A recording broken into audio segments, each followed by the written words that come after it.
মানে একটা দারুণ সত্য বুঝতে পেরেছি। সত্যটা হচ্ছে গিয়ে, আপনি যদি কাউকে ভালোবাসেন, নিঃস্বার্থভাবে ভালোবাসেন, যে ভালোবাসা আপনার কোনো চাহিদা থাকবে না, কোনো শর্ত থাকবে না, কিছু, সেই ভালোবাসাতে করে আপনার জল হয়ে।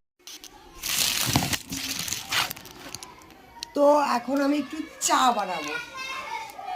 আমাকে দিদি দায়িত্ব দিয়েছে একটু চাটা বানানো। এই আমি ড্রেসটা পরেছি। ম্যাডাম মায়া এখন কাজ করবে। ম্যাডাম মায়াকে আর ডাকা যাবে না। হ্যাঁ হ্যাঁ, সব ক্লাসে নাচ করবো, যাও। আমি সব ক্লাসে নাচ করবো আজকে। আমাকে কেমন লাগছে সেটা বলো দেবলি না? ভাল লাগছে, খুব সুন্দর লাগছে। আমি তোমার সঙ্গে বেঁধেছি আমার প্রাণ সুরের বাঁধনে। সবার নাকি আমার গান খুব ভালো লাগে, আমি জানি না কী করে আমার গানগুলো ভালো লাগে। আমি যে কীভাবে গান গাই আমি নিজেও জানি না, আমার যে গানের কথা মনে আসে সেই গান করি। দেখো দেবলি না, আমি যা বলছি তাতেই নাচ করে দিচ্ছি। বাহ, এইভাবেই আমার ঠিক এরকম যা খুশি তাই। হ্যাঁ, আমি চা বানানোর ভিডিও করছি। ম্যাডাম মায়া চা বানানোর ভিডিও করছি। পাকা বুড়ি একটা আছে।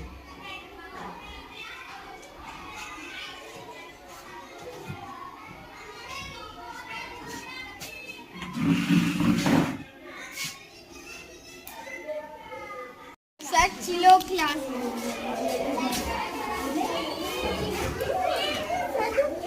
স্যার আসবো?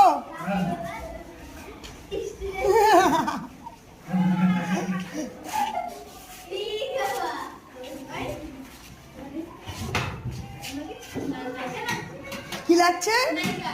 নায়িকা লাগছে আমাকে? উড়ি বাবা, সত্যি আমাকে নায়িকা লাগছে। চলো তাহলে চলো নায়িকার মতো নাচ করবো একটু পরে এসে, টিফিনের আগে।